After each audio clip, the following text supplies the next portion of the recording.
મિત્રો શ્રેણી નિશ્ચયક ચેપ્ટરમાં heart of chapter જોઈએ એમ સમજી લો કે આ સૌથી મુખ્ય કન્સેપ્ટ છે.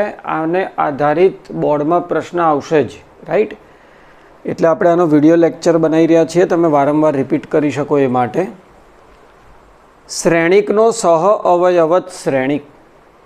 કોઈ શ્રેણિક હોય તો એનો સહ અવયવત શ્રેણિક શું થાય?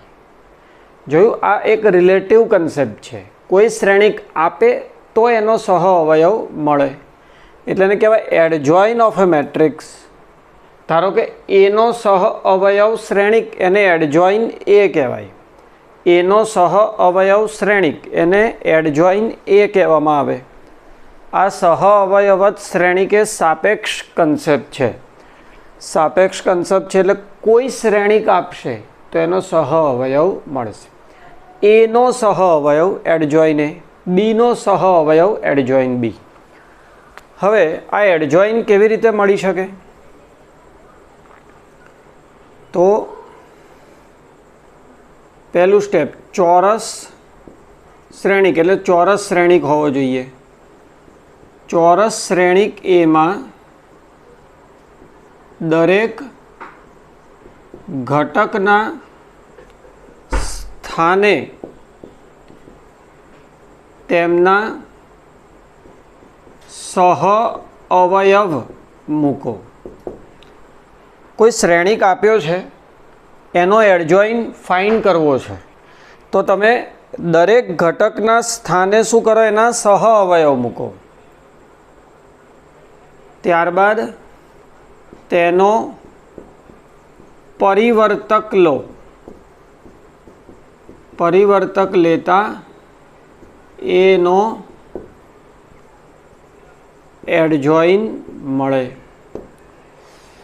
બે સ્ટેપની પ્રોસેસ છે. સૌથી પહેલું, મૂળ શ્રેણિક ચોરસ શ્રેણિક હોય તો જ એનો ટ્રાન્સપોઝ મળે. મૂળ શ્રેણિક ચોરસ શ્રેણિક તો એનો એડજોઇન મળે. લંબચોરસ શ્રેણિક લઈને દોડ્યા હો તો એનો એડજોઇન ન મળે. દરેક ઘટકના સ્થાને એના સહ અવયવ શોધીને મૂકો. સહ અવયવ તમને યાદ હશે.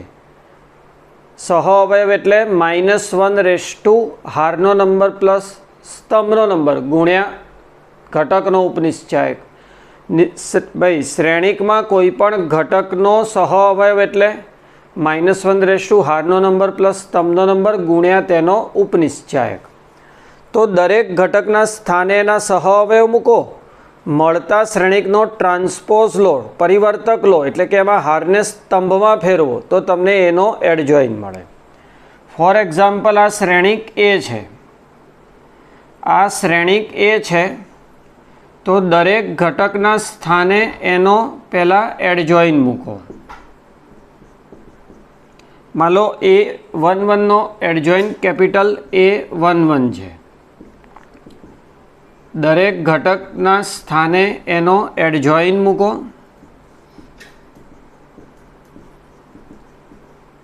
હવે આનો ટ્રાન્સપોઝ લેતા તમને એડજોઇન એ મળે.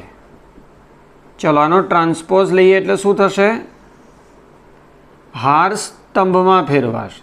A11, A12, A13. બીજી હાર એટલે બીજો સ્તંભ. A21, A22, A23, A31, A32, A33. કોઈપણ શ્રેણિકનો એડજોઇન શોધવો 2 સ્ટેપ છે.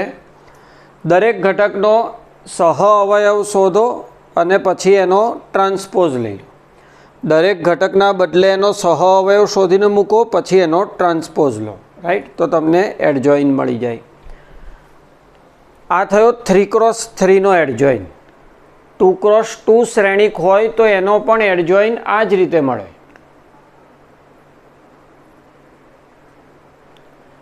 2x2 શ્રેણિક હોય તો એનો પણ એડજોઇન આ જ રીતે મળે.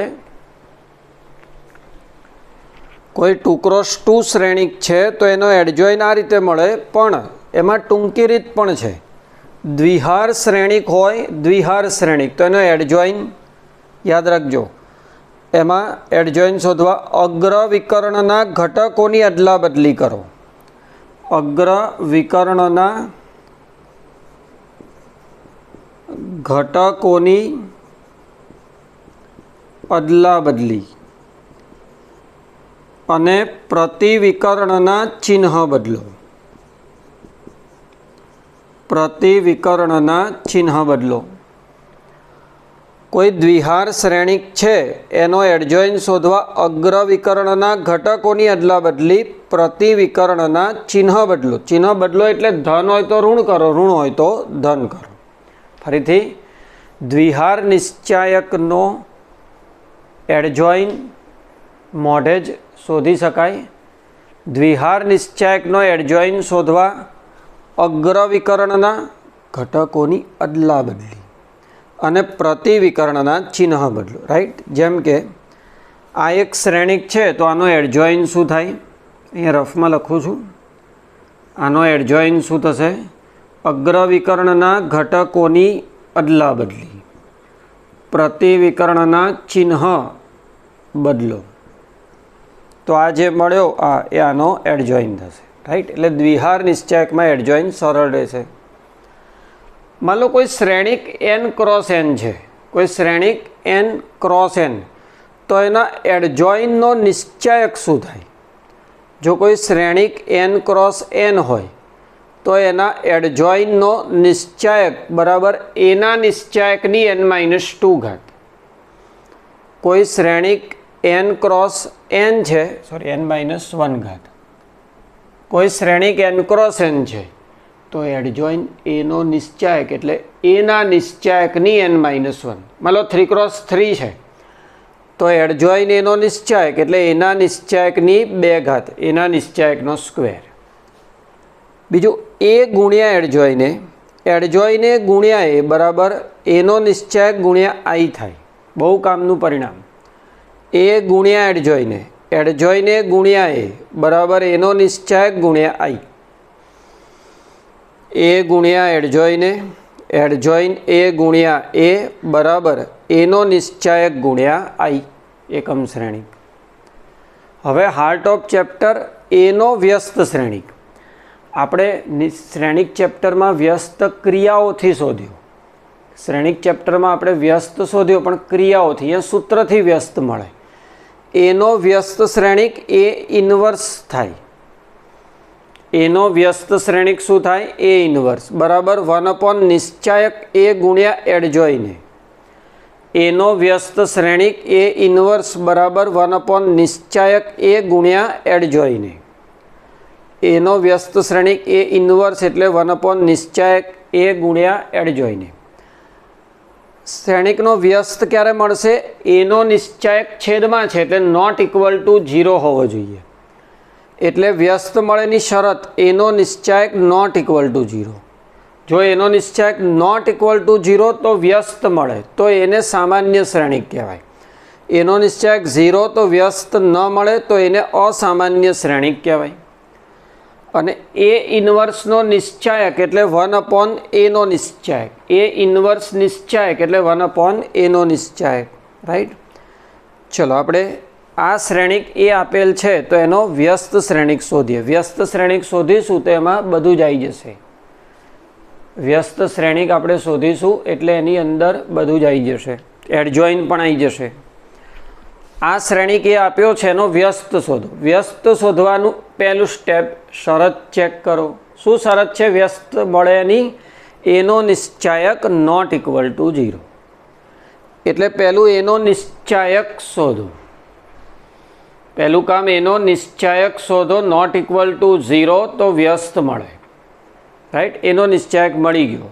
દેન એના પછી દરેક ઘટકના બદલે એનો સહ અવયવ મૂકો. દરેક ઘટકના બદલે શું મૂકો? એનો ભાઈ એટલે એડજોઇન શોધો એમ. ચલો પહેલું કામ એનો નિશ્ચાયક શોધો. નોટ ઇક્વલ ટુ 0 આવે તો વ્યસ્ત મળે. બીજું કામ એડજોઇન શોધો. એડજોઇન કેવી રીતે મળે? દરેક ઘટકના બદલે એનો સહ અવયવ મૂકો. એ માટે સહ અવયવ શોધવો પડે. પછી એનો ટ્રાન્સપોઝ લો એટલે એડજોઇન મળે. અને પછી સૂત્ર વાપરો એટલે ઇન્વર્સ મળે. રાઈટ. ચલો ધ્યાન આપજો. સૌ પ્રથમ આપણે એનો નિશ્ચાયક શોધીએ, શરત ચેક કરીએ. આ 1 0 0, 2 2 0, 3 4 5. ચલો પ્રથમ સ્તંભથી વિસ્તરણ કરી શકાય. પ્રથમ સ્તંભથી 1 એની સાથે આ નિશ્ચયક આવશે. 5 દુ 10 માઇનસ 0 એટલે આન્સર 10. એનો નિશ્ચયક નોટ ઇક્વલ ટુ 0. ફરીથી એનો નિશ્ચયક શોધો. તો આ શ્રેણિક છે એને બદલે નિશ્ચયક કરી દો. હવે શું કરો? પ્રથમ સ્તંભથી વિસ્તરણ 1 10 માઇનસ 0 એટલે 10. એનો નિશ્ચયક નોટ ઇક્વલ ટુ 0. એનો નિશ્ચયક નોટ ઇક્વલ ટુ 0 એટલે એ ઇન્વર્સ મળે. એનો નિશ્ચયક 0 નથી એટલે એ ઇન્વર્સ મળે. રાઈટ. હવે એડજોઇન શોધવાનો. એ ઇન્વર્સ મળે સાબિત થયું. એડજોઇન. એડજોઇન માટે દરેક ઘટકના શું શોધો? સહ અવયવ.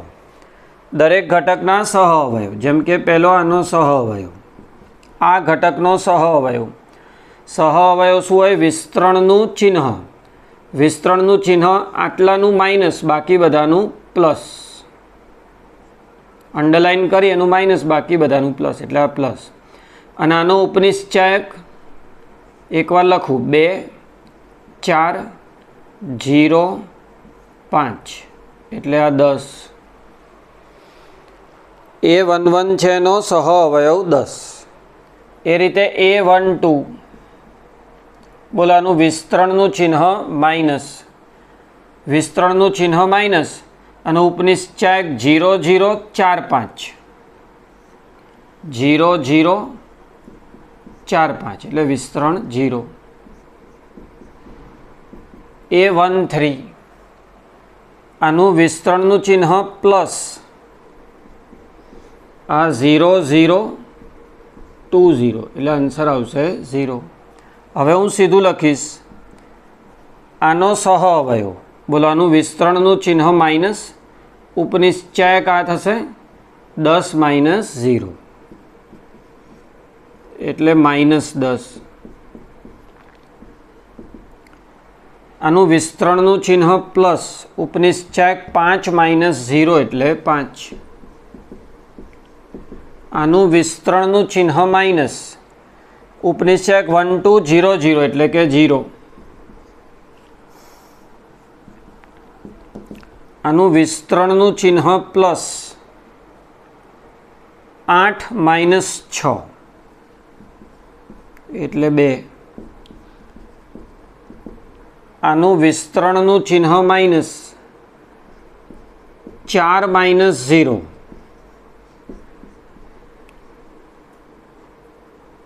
આ 3 2 થશે, આ 3 3. આનું વિસ્તરણનું ચિહ્ન પ્લસ 2 માઇનસ 0 એટલે 2. આપણે શું કર્યું? દરેક ઘટકના સહ અવયવ શોધ્યા. દરેક ઘટકના સહ અવયવ શોધ્યા. હવે શું કરો? ઘટકના સ્થાને, ભાઈ દરેક ઘટકના સ્થાને એનો સહ અવયવ મૂકો. તો સહ અવયવ મૂકીએ તો 10 0 0 માઇનસ 10 5 0 2 માઇનસ 4 2. હવે આનો એડજોઇન લઈ લો. આનો એડજોઇન, ભાઈ એડજોઇન શોધો. એડજોઇન માટે આનો ટ્રાન્સપોઝ લો, પરિવર્તક લો. શું કર્યું? દરેક ઘટકના સ્થાને એના સહ અવયવ. હવે એનો ટ્રાન્સપોઝ હારને સ્તંભમાં.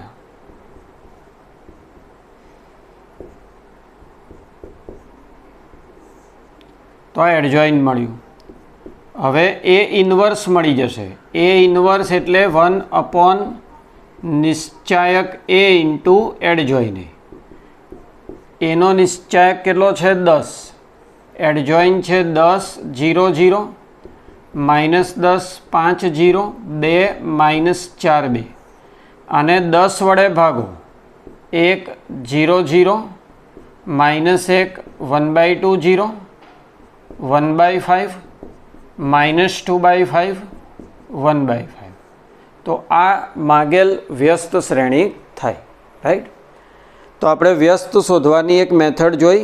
પેલી હારની કે સ્તંભની ક્રિયાઓ દ્વારા જે મળે એને હાર સંક્ષેપણ એશિલોન પદ્ધતિ કહેવાય, જે શ્રેણિક ચેપ્ટરમાં જોઈએ. એ રીતે વ્યસ્ત શોધ્યો એની કરતાં આ રીતે વ્યસ્ત શોધવો સહેલો પડે, રાઈટ. આ સૂત્રની રીત કહેવામાં આવે, વ્યસ્ત શોધવાની સૂત્રની રીત કહેવામાં આવે.